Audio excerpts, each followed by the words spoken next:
राम राम दोस्तों। आज हम बात करने वाले हैं भारत का एग्जिट पोल के बारे में, क्योंकि 7वें चरण का चुनाव बहुत ही जोर शोर से और बहुत ही अच्छे से ख़त्म हुआ है, जिसमें वोटिंग परसेंटेज थोड़ा डाउन रहा है, या आप भी जान रहे हैं। बट इसका फ़ायदा किसको मिलेगा देखते हैं, क्योंकि मेरा पोल सिर्फ इंडिया के लिए हो गया है, इंडिया के लिए। और 2024 में इंडिया में सरकार किसकी बनने वाली है, क्योंकि मैं सारे राज्यों का सिर्फ बीजेपी का आपको बताऊंगा कि बीजेपी में कौन सी और कहाँ सीटें गई। बाकी कांग्रेस की सीटें आप उससे खुद देख लेना, क्योंकि मैं उसका एग्जैक्ट नहीं, मतलब मैं उसका एग्जैक्ट कांग्रेस का आकलन मैं कर पाया हूँ, बट मैं उसको लिखने में इतना टाइम नहीं था मेरे पास कि मैं मतलब बना पाऊँ, क्योंकि मुझे जल्दी आना था और जल्दी करना था। तो चलिए शुरू करते हैं। स्टेट वाइज फर्स्ट स्टेट हम जो स्टार्ट करेंगे अपने ईस्टर्न के सबसे बड़े स्टेट अरुणाचल प्रदेश से। अरुणाचल प्रदेश में लास्ट टाइम भी 2 सीटें थीं जो बीजेपी ने जीती, क्योंकि यहाँ बीजेपी का पकड़ बहुत ही मजबूत हो चुका है। जब से बीजेपी यहाँ आई है, कांग्रेस के छक्के छुड़ा दिए, रियली कांग्रेस के छक्के छुड़ा दिए, और कांग्रेस इस बार एक सीट जीत सकती थी। यहाँ 2 सीटें हैं, एक सीट में बहुत ही भयंकर फाइट है और वो सीट जीत सकती थी, बट सिर्फ और सिर्फ राहुल गांधी, प्रियंका गांधी के अपने ईगो के कारण जो अरुणाचल से न्याय यात्रा नहीं स्टार्ट कर पाए। मुझे नहीं लगता उनका क्या चाइना का प्रेम है, जो चाइना से डरते हैं कि उन्होंने वहाँ से अगर न्याय यात्रा वो स्टार्ट करते तो आराम से एक सीट तो ले ही आते। लेकिन मुझे यहाँ दिख रहा है 2 सीटें प्रॉपर यहाँ पे बीजेपी जीत रही है किसी भी हाल में। यहाँ पे बीजेपी को मार्जिन थोड़ा सा कम होगा। राहुल गांधी अगर आते एक सीट जो यहाँ से कांग्रेस को आती, लेकिन यहाँ पे 2 सीटें बीजेपी को आती हुई दिख रही हैं। तो पढ़ते हैं अपना दूसरा राज्य जो है आंध्र प्रदेश। यहाँ बीजेपी जो थी यहाँ पे अलायंस में थी चंद्रबाबू नायडू के साथ। जगनमोहन रेड्डी ने भी बहुत अच्छा फाइट किया, प्लस कांग्रेस ने भी। बट प्रॉब्लम यहाँ पे क्या हुई कि जगनमोहन रेड्डी का एंटी इनकम्बेंसी और चंद्रबाबू नायडू का लोकल आंध्रा पे लड़ने का, तेलुगु पे लड़ने का जो कॉन्सेप्ट था वो बहुत काम आया, और बीजेपी का अलायंस यहाँ पे काम आया। लेकिन मैं सिर्फ यहाँ बीजेपी की सीटें बताऊँगा, उनकी अलायंस की सीटें मैं आपको बोल दूँगा। यहाँ पे बीजेपी मुझे लग रही हैं 5 सीटें जीतेगी, क्योंकि यहाँ 25 सीटें हैं। आंध्र प्रदेश में 25 सीटें, याद रखिएगा। देयर आर 25 लोकसभा सीट इन आंध्र प्रदेश, जिसमें से 5 अकेले बीजेपी को आएंगी। इसके गठबंधन चंद्रबाबू नायडू का मिला के मैं बोल रहा हूँ 50 to 20 रहेगा। 5 इनके, 10 उनके, 10 से 15, मैं इसको 5 से 7 भी मतलब कि बोल सकता हूँ, 5 से 7 हो सकता है, और चंद्रबाबू नायडू का 10 से 12 15 जो हो जाए। लेकिन मैं बोल रहा हूँ दोनों का मिला के 20 रहेगा, क्योंकि जगनमोहन रेड्डी का सबसे बड़ा प्रॉब्लम ये रहा, एक तो एंटी इनकम्बेंसी, और जगनमोहन रेड्डी लास्ट टाइम जो प्रशांत किशोर ने उनके लिए किया था वो इस टाइम वो उनके लिए कोई नहीं कर पाया। जो लास्ट टाइम उनका चंद्रबाबू नायडू का एंटी इनकम्बेंसी था, वही एंटी इनकम्बेंसी चंद्रबाबू नायडू ने इस बार आंध्र में जगनमोहन रेड्डी के खिलाफ वही चीज़ पे लड़े, तेलुगु भाषा के लिए और तेलुगु के लिए, क्योंकि लास्ट टाइम क्या हुआ था, कुछ वोटरों के नाम वहाँ से काट दिए गए थे। इस चीज़ को लेके हमारे चंद्रबाबू नायडू ने बहुत ये किया कि बाहर के लोगों को क्यों आएंगे, बाहर के लोग क्यों वोट देंगे। ये बहुत बड़ा एक टॉपिक रहा, और इसके कारण यहाँ पे क्लियरली दिख रहा है कि कांग्रेस तो शायद ही एक सीट जीत पाए, एक सिंगल सीट भी। बट हाँ, जगनमोहन रेड्डी 7 से 8 सीटें, बीजेपी 5 सीटें, प्रॉपर 10 सीटें जीत पाएंगे। अब चलते हैं हमारा नेक्स्ट राज्य। हम जानते हैं नेक्स्ट राज्य हमारा बहुत ही भयंकर है, इसे आता है आसाम। असम का हमारा सबसे बड़ा प्लस पॉइंट है कि यहाँ टोटल सीटें हैं 14 सीटें में से कांग्रेस को 2 से 3 सीटें मुझे मिलने की उम्मीद लग रही है। लेकिन मैं यहाँ पे तब भी एक सेफ खेल रहा हूँ, जो जाएगा बीजेपी को 9 सीट। मैं 14 में से सिर्फ 9 सीट दे रहा हूँ। मैं यहाँ पे भी 6 मतलब कि 5 सीट का मार्जिन कांग्रेस को दे रहा हूँ, बट वो मुझे नहीं लगता, मुझे लगता है ये प्लस ही जाएगा। क्योंकि एक तो हेमंत बिस्वा शर्मा का बहुत अच्छा काम उनका, नरेंद्र मोदी का बार बार जाके यहाँ प्रचार करना, और हेमंत मतलब कि बिस्वा का लोगों के प्रति जो झुकाव दिखा वो कहीं और नहीं दिखा। कांग्रेस के राहुल गांधी यहाँ आए, बहुत अच्छा हुआ, उसका एक इम्पैक्ट दिखा कि कांग्रेस में फ़ाइट की यहाँ पे।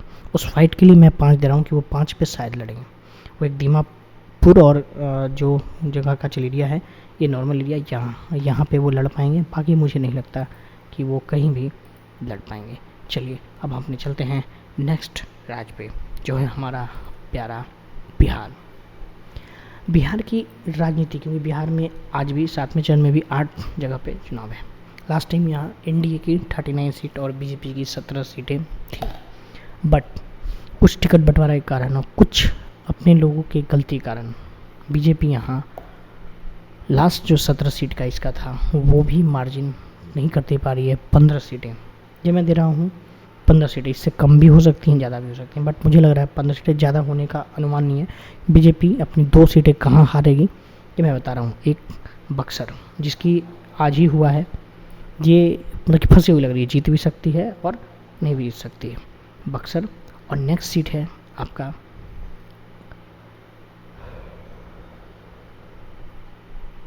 बक्सर, और एक जो बीजेपी की अपनी सीट है वो है भागलपुर। वो मतलब ये फंसी हुई लग रही है, पूरी फंसी हुई लग रही है, क्योंकि ये 2 जगह ऐसा है कि यहाँ बीजेपी लास्ट टाइम जीती थी। बक्सर में इस बार अश्विनी चौबे का टिकट कटा, जो बहुत बड़ा सेटबैक हुआ। और एक आईपीएस जो वहाँ से चुनाव लड़ रहे वो मतलब कि मिथिलेश तिवारी जो बीजेपी कैंडिडेट है उनको बहुत बड़ा सेटबैक दे रहे हैं। लेकिन मेन लग रहा है दद्दन पहलवान अगर कुछ सीट काट पाते हैं तो शायद बीजेपी का निकलने का चांसेस है, लेकिन मैं तब भी सेफ खेल के 15 सीटें मैं दे रहा हूँ। बाकी पटना पाटलिपुत्रा में यहाँ तो जो 2 और मतैयर मोकामा 3 सीटें यहाँ पे हैं, यहाँ पे किसी हाल में आराम से जीत रहे हैं। भोजपुर आराम में अपने आर.के. सिंह आराम से जीत रहे हैं, कोई उसमें कोई इसमें प्रॉब्लम नहीं है। सारण में मतैया राजीव प्रताप रूढ़ी बहुत ही मतलब कि आराम से जीत रहे हैं। बेगूसराय में हमारे मतैया गिरिराज सिंह, वो तो मुझे लगता है शायद रिकॉर्ड वोट से, वो और चिराग पासवान के बीच इस बार रिकॉर्ड वोट की होगी, कौन रिकॉर्ड वोट जीतेगा। बीजेपी को सिर्फ 15, लेकिन एनडीए को मैं अभी भी 30+ दे रहा हूँ। 32 सीटें जो मुझे हारने वाली सीटें यहाँ लग रही हैं, मैं अभी बोल रहा हूँ। एक तो किशनगंज में फाइट, यहाँ AIMIM का इस बार सांसद देखने को आपको मिल सकता है। किशनगंज से कांग्रेस इस बार नहीं रहेगी। सेकंड सीट है पूर्णिया की सीट, यहाँ भी लड़ाई थी लेकिन यहाँ बीजेपी जीतेगी। लेकिन कटिहार की सीट पे थोड़ा सा मामला फंसा रहा है, तो वहाँ भी मामला मतलब कि फंसा हो रहा है, लेकिन वहाँ देख सकते हैं। और सबसे मस्त जो मतलब कि मज़ा आएगा आपको काराकट का, जो औरंगाबाद और रोहतक डिस्ट्रिक्ट के पास है। काराकट में जो आज चुनाव हुआ है, अब ये बोलना मुश्किल है कि कौन जीतेंगे, पवन सिंह, माले या उपेंद्र कुशवाहा। तो बीजेपी की मुझे यहाँ लग रहा है 15 सीटें आएंगी। अब बिहार के बाद आगे चलते हैं, क्योंकि मैं और राज्य, अगर मैं सिर्फ बिहार पे ही बात करूँ, क्योंकि मैं बिहार पूरा घुमा हूँ। मैं अभी भी पाटलिपुत्रा और पटना के पूरे मतलब कि बूथ से आ रहा हूँ। हर जगह यही है। पाटलिपुत्रा में सब लोग बोल रहे हैं कि मतैया मीसा भारती होंगी, लेकिन नहीं, रामकृपाल यादव को नहीं हरा सकते आप। रामकृपाल यादव का एक अपना वोट बैंक है, प्लस बीजेपी का एक अपना मतलब कि वोट बैंक, और पाटलिपुत्रा में तो आप मतलब कि भूल ही जाइए। इस बार सेटबैक जो मुझे लगा बिहार में थोड़ा सा, और अगर टिकट बंटवारे सही ढंग से होता आप 39 सीट जीत सकते थे। थोड़ा सा बीजेपी से यहाँ पे भूल हुई है। चलिए चलते हैं हम, नेक्स्ट टेस्ट है हमारा अपना प्यारा छत्तीसगढ़। छत्तीसगढ़ की कांग्रेस की सरकार थी इसके पहले, जो उन्होंने उनकी एंटी इनकम्बेंसी, जो लास्ट टाइम विधानसभा में भी लोग नहीं भाग पाए थे, लेकिन उस एंटी इनकम्बेंसी को बहुत ही अच्छे से बुलाया था लास्ट टाइम बीजेपी ने सेकंड फेज के बाद। लेकिन इस बार भूपेश बघेल नरेंद्र मोदी पे इतने हावी हुए हैं, लेकिन उसका कोई फ़ायदा होता नहीं दिख रहा। सबसे बड़ा मुद्दा यहाँ राम मंदिर का मुद्दा यहाँ छत्तीसगढ़ में चला है, और छत्तीसगढ़ में मेरे हिसाब से बीजेपी को 9 सीटें आ रही हैं। 9-11 में से मुझे तो लग रहा है ये क्लीन स्वीप भी हो सकता है। बीजेपी क्लीन स्वीप भी कर सकती है, लेकिन मैं सेफ खेल रहा हूँ, इसे 9 सीटें दिया हूँ। छत्तीसगढ़ की में कांग्रेस लड़ी है, मैं ये नहीं बोला, लेकिन कांग्रेस में भूपेश बघेल ने अपने आप को एक तरह से लड़ने की कोशिश की, लेकिन सरेंडर कर दिए लास्ट में। चलिए अब नेक्स्ट आज चलते हैं हमारा गोवा में लास्ट टाइम एक कांग्रेस और एक बीजेपी का था, लेकिन इस बार टोटली कंफर्म है दोनों बीजेपी को जाएगी। गोवा में कुछ ऐसा नहीं है कांग्रेस के लिए कि ना गोवा ने कुछ ऐसा कांग्रेस ने किया हो, फाइट के लिए कुछ किया हो, क्योंकि महाराष्ट्र के बगल में पड़ता है। महाराष्ट्र में आपके कैडर का जो मनोबल गिरा है वो आपको गोवा में भी मतलब गिरा है। इसके कारण गोवा का भी 2 सीट बीजेपी बहुत ही ईजिली निकालने जा रही है। देन अब इस राज्य का क्या बोलें, ये पीएम मोदी का फेवरेट राज्य है। यहाँ तो कांग्रेस का तो सुपड़ा साफ है पिछले 2 बार से, और इस बार भी 26 का 26, एक भी सीट पे फाइट नहीं है। फाइट है ही नहीं। और अमित शाह ने इस बार गुजरात को खुद पर्सनली टैकल किया है, इसलिए इनकी 26 की 26 सीटें गुजरात की आ रही हैं। नेक्स्ट आ जाते हैं हमारा हरियाणा। हरियाणा में इस बार थोड़े से समीकरण बदले हैं। हरियाणा में बीजेपी को लग गया था कि थोड़ा बहुत प्रॉब्लम है। लास्ट में इन्होंने अपना मुख्यमंत्री बल्कि के मनोहर लाल खट्टर को लोकसभा में मतैयर उतारा। फिर भी लास्ट टाइम जैसे 9 सीटों का था, मैं इस बार ही बोलता हूँ 9 सीटें लास्ट टाइम थी, इस बार मैं 10 दे रहा हूँ। एक भी सीट हरियाणा में शायद जीते, शायद, क्योंकि मैं ये नहीं बोला सब लोग बोलेंगे कि वहाँ मतलब कि फॉर्म लॉ का है, फॉर्म है। आपने देखा अभी जो फॉर्म प्रोटेस्ट है ये हरियाणा बॉर्डर पे ही रोक दिए गए, क्योंकि लास्ट टाइम सब हरियाणा वाले समझ गए कि फॉर्म लॉ के कारण उनका क्या प्रॉब्लम हुआ, फॉर्म प्रोटेस्ट के कारण। इसलिए जो लोग बोल रहे हैं कि गुड़गांव में, तो मैं बोल रहा हूँ कि मतलब ज़माना जब्त ना हो जाए कुछ लोगों की, इतनी भयंकर स्थिति है हरियाणा में। हरियाणा में बीजेपी 10 की 10 क्लीन स्वीप करने जा रही है और इसको कोई नहीं रोक रहा है। अब आ रहे हैं अपने नेक्स्ट स्टेट हिमाचल प्रदेश। हिमाचल प्रदेश इस बार मंडी सीट उसकी बहुत ही ज़्यादा, मतलब कि मंडी सीट इतनी ज़्यादा ही फेमस हुई कि क्या बोले। लास्ट टाइम भी यहाँ बीजेपी क्लीन स्वीप की थी और इस बार भी कोई नहीं रोक रहा है बीजेपी को। 4 की 4 सीटें जा रही हैं। विक्रमादित्य सिंह फाइट में थे, बट फिर वही मैं बोल रहा हूँ, राम मंदिर का मुद्दा, हिमाचल प्रदेश, उत्तराखंड, आप इस जगह नहीं मतलब ये चीज़ कर सकते। आपने राम मंदिर को जो नहीं किया, इस कारण यहाँ आप जाके देखिए लोगों के बीच जो सेंटामेंट है इनका वो अलग ही टाइप का है। तो 4 सीटें आपको हिमाचल प्रदेश में एकदम आएगी। चलिए नेक्स्ट राज्य चलते हैं जो हमारा है झारखंड। झारखंड में सबसे बड़ी प्रॉब्लम क्या हुई, विपक्ष के पास हेमंत सोरेन जेल चले गए, उनकी बीवी को मुख्यमंत्री बनाने के लिए बहुत जद्दोजहद हुआ और फिर उनकी भाभी का जो आपसी झगड़ा है और कांग्रेस के साथ लास्ट मोमेंट तक जो झगड़ा चलता रहा, उसके कारण यहाँ बहुत फ़ायदा हुआ बीजेपी को। और यहाँ बीजेपी 11 सीटें मतलब कि लास्ट टाइम भी बीजेपी की यहाँ झारखंड में 11 सीटें थी। मैं इस बार सेफ खेल के 11 दे रहा हूँ कि 1-2 सीट पे 14, क्योंकि यहाँ 14 सीटें हैं, 14 में से 11 दे रहा हूँ। लेकिन यहाँ पे मेरे लग रहा है 12 प्लस 1 सीट कहीं अगर जीत जाए झारखंड में। एक तो अपनी इसकी सीट हो गई, मतलब कि क्या बोलते हैं उसको, गुड्डा की सीट। गुड्डा की सीट में निशिकांत दुबे खड़े हैं, लग रहा है कि वो जीतेंगे। बट वहाँ एक बहुत ही अच्छा लोकल लड़का है महतो करके, मैं नाम उसका प्रॉपर मतलब कि कौन सा मतलब कि मैं तो बहुत अच्छा नाम लड़ा उस बंदे ने। लेकिन लास्टली जो ऑब्जर्व हुआ कि वहाँ पे भी निशिकांत दुबे फाइट में है लेकिन निकाल नहीं है। तो झारखंड में मैं 11 दे रहा हूँ, बट मुझे लग रहा है 13 क्लीन स्वीप भी हो सकता है। चलिए नेक्स्ट सीट चलते हैं हमारा बहुत ही प्यारा कर्नाटका। कर्नाटका में इस बार बहुत ही उलटफेर होने वाला है, क्योंकि कर्नाटका में टोटल सीटें हैं 28 और कांग्रेस को यहाँ से बहुत उम्मीदें थी और वो रहेंगी। बट राम मंदिर कर्नाटका के, आपको मैं बोल रहा हूँ, बहुत सारे लोग आपको वाराणसी में दिखेंगे, अयोध्या में दिखेंगे। आप वहाँ से जाके पूछिए। मैं बेंगलुरु में लोगों से पूछा, उडुपी में लोगों से पूछा, बहुत कम लोग उडुपी जाते हैं। उडुपी में गया, रायचर में गया, कोप्पल गड्डर, मैं प्रॉपर जगह में यहाँ घुमा हूँ। यहाँ लोगों के बीच सबसे बड़ा सेंटिमेंट है कि राम मंदिर का मुद्दा और कांग्रेस की सरकार जो मतलब कि मुस्लिम तुष्टीकरण का वहाँ लास्ट में हुआ, उसका उनको बहुत ही घाटा होने वाला है। और मैं यहाँ बीजेपी को 28 सीटें दे रहा हूँ।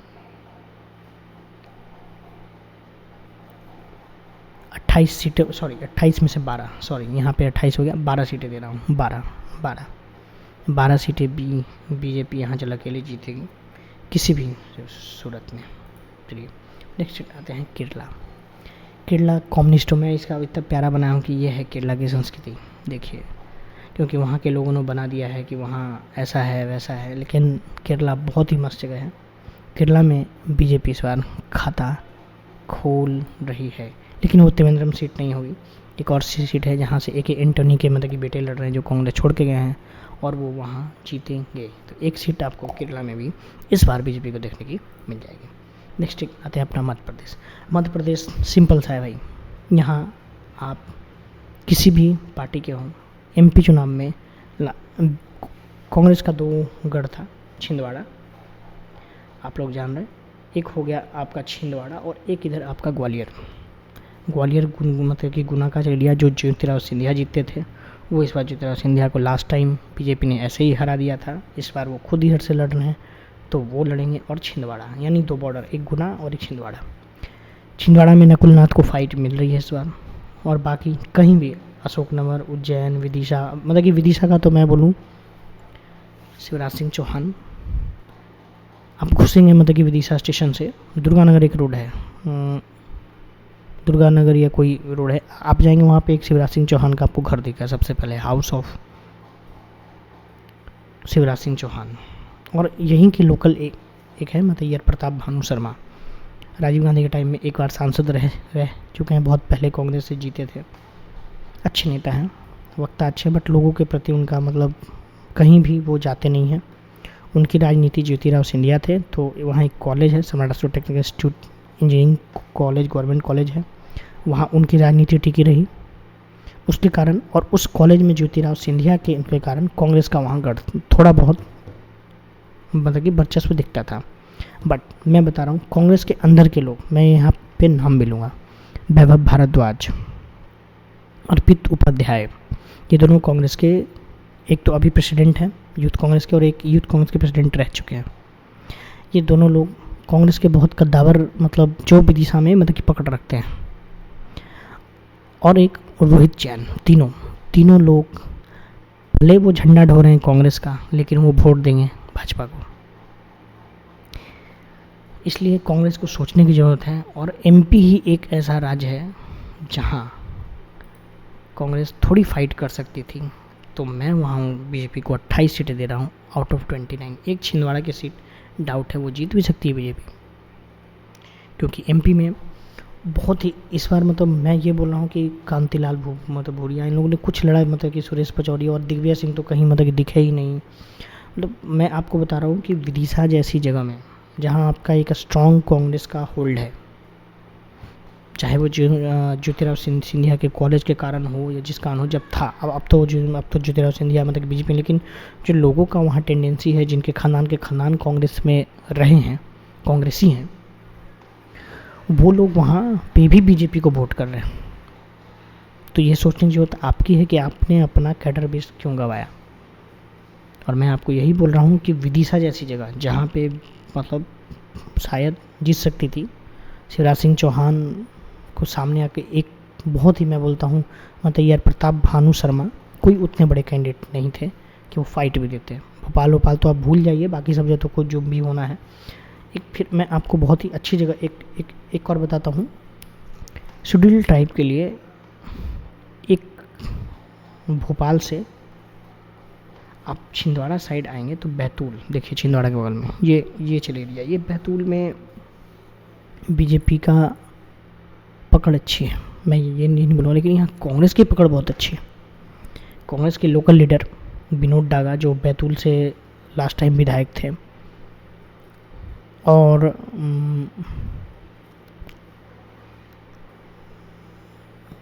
भूरी चौहान रिटायर्ड आईएएस मंत्री रह चुके हैं। ये लोग इतने अच्छे कांग्रेस के लीडर हैं, इतने अच्छे काम करते हैं, लेकिन यहाँ पे आप ऐसे लोगों को आप टिकट दे देते हैं कि ये लोग आपके लिए मतलब प्रचार करने भी नहीं आते हैं। ये हाल है। जबकि बैतूल में अगर कांग्रेस अच्छे से लड़े, मैं बोल रहा हूँ एक सीट कांग्रेस के यहाँ कंफर्म हो सकती है, जो छिंदवाड़ा है वही बैतूल, क्योंकि पूरा शेड्यूल ट्राइब एरिया है। इसके यहाँ के बहुत सारे लोग खानदानी कांग्रेसी, मतलब जिसको कहते हैं खानदानी कांग्रेसी हैं। एक अक्सर एरिया मतलब कि मतैयर बैतूल का आपका बोलूँ मतलब कि मुल्तई वाला इलाका हो गया, आमला इलाका हो गया, आमला मतलब कि मतैयर, मुल्तई, भैंसदही, सब पूरा कांग्रेस का इलाका है प्रॉपर। मतलब कि बैतूल टाउन में विनोद डागा और उनके नीला डागा उनके फादर थे, मतलब उनकी मतलब कि चली आ रही है। तो मैं बता रहा था यहाँ बीजेपी कितना स्ट्रॉन्ग होल्ड है, लेकिन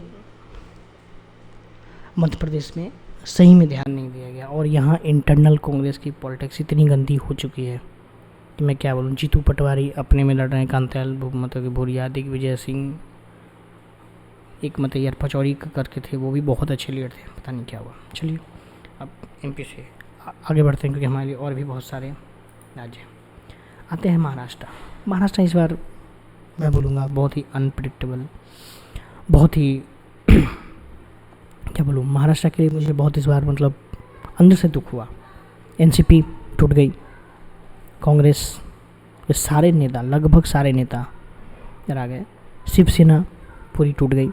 तो आप यहाँ बोल नहीं सकते कि अपोजिशन तो यहाँ है ही नहीं, नेग्लिजिबल। यहाँ मैं बीजेपी को अकेले 22 दे रहा हूँ। 49 सीटें हैं यहाँ, आपको समझना चाहिए। टोटल 49 सीटें हैं महाराष्ट्र में, मतलब कि 48, जिसमें से 22 सीटें अकेले भाजपा जीतेगी। कंफर्म है, इससे ज़्यादा भी जीत सकती है। बाकी शिवसेना, एनसीपी जो बीजेपी की साइड है, वो अच्छी सीटें जीतेगी महाराष्ट्र में। महाराष्ट्र के बारे में ज़्यादा बात है ही नहीं, क्योंकि कुछ मतलब यार बचा ही नहीं वहाँ, मतलब एंटी इनकम्बेंसी नाम की कोई चीज़ नहीं है। मैं यहाँ घूमा हूँ महाराष्ट्र में, सब लोग ये बोल रहे हैं शरद पवार ये होगा वो होगा, कुछ नहीं, कुछ भी नहीं है। लातूर उतूर एक आध इलाका जीत जाए तो बात अलग है, वरना कुछ भी नहीं है। मणिपुर एक सीट बीजेपी जीतेगी, कोई नहीं रोक सकता है। देन आते हैं उड़ीसा इस बार बहुत ही अच्छा चुनाव हुआ है यहाँ, और मतलब मैं बोलूँगा दोनों पार्टी ने, कांग्रेस तो इसमें थी ही नहीं, बीजेडी और बीजेपी। और यहाँ बीजेपी इस बार बहुत भयंकर तरीके से गेन कर रही है, लेकिन मैं बीजेपी को तब भी यहाँ मैं 10 सीटें दे रहा हूँ, क्योंकि उड़ीसा में 21 सीटें हैं टोटल एमपी की, 21 में से 10 सीटें दे रहा हूँ, जबकि ये 14 तक भी जा सकती है। 21 में से 10 सीटें, क्योंकि अभी भी ये मैं बोलता हूँ नवीन पटनायक का बहुत अच्छा काम जो उन्होंने किया है या ना किया है वो तो नहीं पता, लेकिन उनका चाम है उड़ीसा में। लेकिन फिर मैं बोला उड़ीसा में एक राम मंदिर का मुद्दा, उड़ीसा के लोग, और फिर जो नरेंद्र मोदी ने लास्ट में जगन्नाथपुरी का और ये है, और जो पांडियन का नवीन पटनायक के थ्रू जो 2-4 वीडियो क्लिप आए, उसका एक बहुत बड़ा इम्पैक्ट वहाँ पड़ा है और पड़ेगा, बहुत बड़ा इम्पैक्ट पड़ा है और पड़ेगा। इसलिए उड़ीसा में शायद, और यहाँ जानिए यहाँ मतलब कि विधानसभा का चुनाव भी साथ में हो रहा है, तो वहाँ भी बीजेपी अच्छी फाइट दे रही है, देखते हैं। लेकिन इस बार बीजेपी 10 सीटें मैं बता रहा हूँ जीतेगी। नेक्स्ट आते हैं मतलब कि पंजाब में लास्ट टाइम बीजेपी के लिए क्या था कि वहाँ वो साथ में लड़ी थी शिरोमणि अकाली दल के साथ, इस बार अकेली लड़ी है। और पंजाब में 3 सीटें जो बीजेपी को कंफर्म है, में इससे ज़्यादा भी हो सकती है, क्योंकि कांग्रेस और आम आदमी पार्टी दोनों एक दूसरे के खिलाफ लड़ी और शिरोमणि अकाली दल भी लड़ रहे हैं। तो ये 3 लोग का वोट क्या है, एक ही है, बीजेपी का वोटर अलग है। तो यहाँ पे अगर बीजेपी कुछ फ़ायदा उठाए तो देख सकते हैं, लेकिन मतलब पंजाब में 3 सीटें आएंगी। अब आते हैं राजस्थान में मैं पहले ही लिख दिया बीजेपी को 20 सीटें। आप लोग बोलेंगे अरे सर लास्ट टाइम तो यहाँ बहुत अच्छा था, बीजेपी का बहुत ही अच्छा, मतलब कि 25 में 24 था, 25 सीटें में से 20 सीटें। मैं बोल रहा हूँ 5 सीटें टिकट बंटवारे के कारण ये 5 सीटें जा रही, वरना यहाँ क्लीन स्विप होता। लेकिन ये 25 में से 20 सीटें ही बीजेपी जीत रही हैं राजस्थान में। और राजस्थान के बारे में ज़्यादा बात करने का है नहीं, क्योंकि राजस्थान कोई इस बार उतना रहा, लेकिन कांग्रेस ने यहाँ चुनाव, मैं अभी बोल रहा हूँ अशोक गहलोत और सचिन पायलट के झगड़े के कारण कांग्रेस को यहाँ नुकसान है। आज भी उनके आला कमान को देखना होगा। मैं अभी बोल रहा हूँ राजस्थान, एमपी और गुजरात 3 जगह फाइट कर सकते हैं, लेकिन आप कर नहीं रहे हैं। ठीक है, अब आते हैं हमारा नेक्स्ट तमिलनाडु। बहुत ही इंटरेस्टिंग स्टेट, 39 लोकसभा सीट। यहाँ उम्मीद कांग्रेस को भी है, डीएम को भी है, डीएमके को भी है, एआईडीएमके को भी है कि हम यहाँ सीटें सबसे ज़्यादा जीतेंगे। बट यहाँ इस बार बीजेपी खाता खोलने जा रही है और मैं दे रहा हूँ 3 सीटें। आप लोग बोलेंगे सर मतलब कि प्रशांत किशोर बोल रहे थे 10 सीटें, डबल डिजिट, ये डिजिट, मैं मिनिमम दे रहा हूँ वो ओवर क्वार, क्योंकि कोई, मैं बोला हूँ ना, मैं यहाँ गया हूँ, एक तो मेरी लैंग्वेज थोड़ी प्रॉब्लम है, लेकिन मेरे कुछ दोस्त के साथ जो मैं गया चेन्नई सेंट्रल, कोयम्बटूर में तो बीजेपी जीत रही किसी हाल में, कोई मतलब अन्नामलई का बहुत ही अच्छा रिस्पॉन्स है। सीटें, वोट शेयर बढ़ेगा इस बार। मैं बोल रहा हूँ ये 3 मैंने मिनिमम रखी हैं, इससे ज़्यादा भी आ सकती हैं, लेकिन यहाँ अच्छी फाइट हुई है, क्योंकि द्रविडियन और हिंदू का, अगर लेकिन यहाँ एक चीज़ बता रहा हूँ, राम मंदिर का इम्पैक्ट यहाँ साउथ में सबसे ज़्यादा। मैं बोल रहा हूँ केरला छोड़ के आप कर्नाटक से जाइए, तमिलनाडु, आंध्र प्रदेश, तेलंगाना, राम मंदिर का इतना भयंकर क्रेज है ना, इसका वोटिंग परसेंटेज में टर्नआउट मुझे लगता है अगर हुआ है तो भयंकर होगा, भयंकर भयंकर भयंकर। और 400 सीटें जो मोदी जी बोल रहे हैं वो हो भी सकता है। चलिए नेक्स्ट आगे चलते हैं, हमारा तेलंगाना। यहाँ राम मंदिर का भयंकर ज़्यादा क्रेज। हैदराबाद टाउन छोड़ दें, हैदराबाद टाउन छोड़ दें, सिकंदराबाद तो पूरा हैदराबाद के जस्ट मतलब यार बगल में है, वहाँ मैं बोल रहा हूँ इतनी भयंकर वोटर से जीत होगी आप बोल नहीं सकते। और यहाँ बीजेपी को मैं दे रहा हूँ 8 सीटें। आप बोलेंगे अरे तेलंगाना में तो पूरी 17 सीटें आप 8 दे रहे हैं, मैं बोल रहा हूँ ये मार्क 14 तक जा सकता है, लेकिन मुझे लग रहा है वहाँ फाइट है।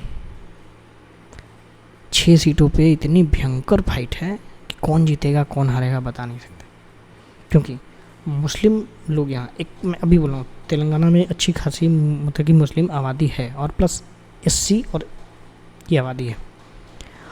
और तेलंगाना के लोग मतलब कि मुस्लिम वाले एक तरफा कांग्रेस को दिए हैं और AIMM को दिए हैं। जैसे हैदराबाद में अभी बोल रहा हूँ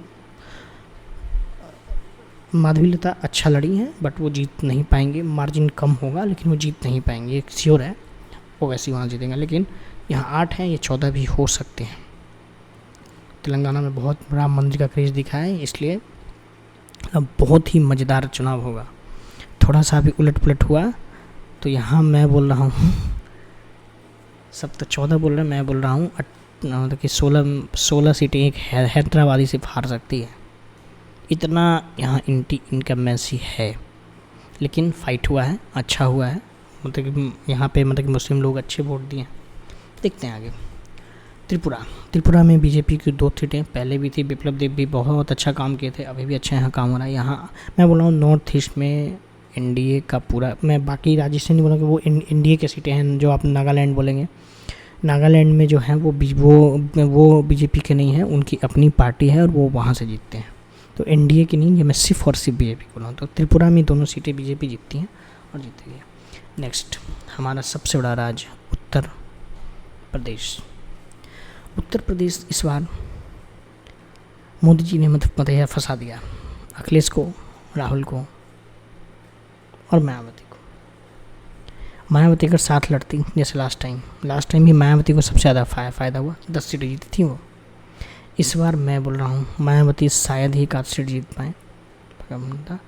इस बार जो मैं बता रहा हूँ जो कंफर्म सीटें, रायबरेली बीजेपी नहीं जीत पाएगी यहाँ, कन्नौज, मैनपुरी और एटा। बाकी मैं यहाँ भी बोल रहा हूँ कि 70 सीटें बीजेपी की कंफर्म। अलायंस को छोड़ दीजिए, अलायंस बना के 72, 73, 74 आएंगे अगर। लेकिन फाइट मैं बोला हूँ कि रायबरेली में राहुल गांधी एक बैग नहीं जीत सकते, आजमगढ़ में अखिलेश यादव जीत जाएंगे ये भी नहीं कह सकते हैं, और मतलब कि कन्नौज में डिम्पल जीत जाएंगी ये भी नहीं कह सकते, इतनी भयंकर है। और आज वाराणसी में बम्पर फाड़ वोटिंग हुई है, मैं वहीं था। मैं आज सुबह से वाराणसी होते हुए बक्सर, आरा, पाटलिपुत्रा, पटना होते हुए मैं आज मैंने पटना में स्टे किया है और मैं वहीं से वीडियो बना रहा हूँ। मतलब लहर है इस पूरे पूर्वांचल में, लहर है। और मैं बोल रहा हूँ यूपी बिहार बीजेपी के सबसे बड़े मतलब जो है 100 सीटें दे रही हैं एनडीए को। अगर बोलें एनडीए प्लस को 110 सीटें सिर्फ ये 2 राज्य से मिल रही हैं। चलिए नेक्स्ट आ जाते हैं हमारा वेस्ट बंगाल। वेस्ट बंगाल का यूपी था ना, हाँ यूपी। वेस्ट बंगाल का इस बार समीकरण बहुत बदलेगा। दीदी बहुत अच्छा लड़ी, बट बीजेपी यहाँ 22 सीटें, मैं मिनिमम दे रहा हूँ, 30 भी जा सकती है, 30-30। और यहाँ मैं भी बोल रहा हूँ कि 22 भी बीजेपी आ गई ना 6 महीने में सरकार गिरा देगी, ऐसा लग रहा है। मतलब ये यहाँ पे एंटी इनकम्बेंसी है। मैं आपको जगह बता रहा हूँ, कूच बिहार, जलपाईगुड़ी, दार्जिलिंग बीजेपी जीत रही है। आप कुछ नहीं कर पाएंगे यहाँ पे, कुछ नहीं, ठीक है। उत्तर दिनाजपुर और दक्षिण दिनाजपुर ये पूरा मुस्लिम, और मतलब कि मालदा ये पूरा मतलब कि मुस्लिम बेल्ट इलाका, इवन मुर्शिदाबाद में। यहाँ भी मैं आपको बोल रहा हूँ 2 से 3 सीटें बीजेपी जीत सकती है। मुर्शिदाबाद में बहरमपुर में इस बार अधीर रंजन चौधरी को इतनी कड़ी फाइट मिली है कि वो भी नहीं बोल सकते कि वो जीतेंगे। बीरभूम इलाका, टोटल अनुब्रत मंडल का इलाका, लग रहा था कि एकदम एक तरफा, लेकिन यहाँ भी इस बार फाइट है। इतनी गंदी मालदा के, मैं बता रहा हूँ लास्ट टाइम 5000 वोट से बीजेपी हारी थी, इस बार उसको पार करेगी और मालदा जीतेगी, जबकि सबसे बड़ा गढ़ है। चिकन नेक का इतना भयंकर एरिया ये पूरा, मतलब लेकिन जीतेगी। और बाकी पुरुलिया, बांकुड़ा, पश्चिमी मिदनापुर, पूर्वी मिदनापुर तो आप भूल जाइए, तो मतलब जीतना ही जीतना है। अब आते हैं हमारी प्यारी दिल्ली की 7 सीटें बीजेपी जीत रही हैं, कोई रोक नहीं रहा है। हल्ला जो डालने ये कर लें वो कर लें, 7 सीटें बीजेपी को यहाँ जा रही हैं, यहाँ पर रोक नहीं पाएंगे। इसलिए बीजेपी यहाँ भी एक बहुत बड़े मार्जिन से सब जगह जीत रही है। चलिए आते हैं नेक्स्ट, जम्मू कश्मीर और लद्दाख जो हमारा यूनियन टेरिटरी है, ये दोनों मिला के जम्मू कश्मीर और लद्दाख मिला के 5 सीटें हैं। जम्मू कश्मीर में 4, लद्दाख में 1। लद्दाख की 1 सीट बीजेपी जीतती है, और यहाँ मैं दोनों मिला के बीजेपी को 3 सीटें दे रहा हूँ, 2 जम्मू कश्मीर में, 1 लद्दाख में। ये कंफर्म है, ये आप कुछ नहीं कर सकते इसमें, ये जीतेगी। और फाइनली अपना पौंडीचेरी, बहुत लोग जानते हैं कि पौंडीचेरी ये पूरा मिला के जगह है। आप देखेंगे यहाँ और यहाँ ये जगह मिला के पौंडीचेरी है, और पौंडीचेरी में 1 सीट है, और वो 1 सीट बीजेपी जीतती है। अंडमान निकोबार लक्षद्वीप बीजेपी नहीं जीतती, वहाँ पे भी सीटें हैं। लक्षद्वीप में 1 सीट है, अंडमान निकोबार में भी 1 सीट है। बाकी दमन एंड दीव में भी 2 सीटें हैं, वहाँ भी बीजेपी 1 सीट जीतेगी। और टोटल बीजेपी का जो रहेगा मेरे हिसाब से 313 सीटें, ये मैंने मिनिमम दिया है, मिनिमम। आप समझिए ये मेरे मिनिमम के टारगेट है। अगर कहीं भी कुछ थोड़ा बहुत ऊपर नीचे हुआ तो ये टारगेट 400 मतलब 330, मैं 313 से 330 रख रहा हूँ मैक्सिमम जो मेरा है, लेकिन ये मैं मतलब ये मिनिमम 313 सीटें बीजेपी को आ रही हैं। एग्जिट पोल जो मैंने किया, मैंने बोला मैं हर बूथ पे गया हूँ, मैं सैंपल साइज यही बोल सकता हूँ कि लगभग हर विधानसभा के 1-2 हज़ार लोग से मैंने पूछा है, जिसमें मैं जिन राज्य में खुद गया हूँ, Bihar, UP, MP, West Bengal, Arunachal Pradesh, Assam, Karnataka, Tamil Nadu, Delhi, Haryana, Punjab का चंडीगढ़ इलाका, मोहाली वाला इलाका मैं घुमा हूँ, उत्तराखंड, हिमाचल प्रदेश, ये राज्य मैंने पर्सनली मतलब घूमे हैं जो मैं बता रहा हूँ। इवन झारखंड, सॉरी मैं झारखंड मतलब कि भूल गया, छत्तीसगढ़ भूल गया। उड़ीसा में सिर्फ पूरी गया था, वहाँ मेरे जो दोस्त थे कुंडू और इन लोग के थ्रू। बाकी केरल में जो सुकेश कुमार मेरा वहाँ फ्रेंड है त्रिवेंद्रम में, जिसके थ्रू, इन सब के थ्रू हमने ये सैम्पल साइज़ कलेक्ट किया है। तो अब देखते हैं बीजेपी 313, और ये एग्जिट पोल आपको 4 तारीख को सही साबित होगा, आप देखिएगा इसमें कहीं कुछ गड़बड़ नहीं होगा। चलिए फिर मिलते हैं एक बार फिर, राम राम, सबको प्रणाम।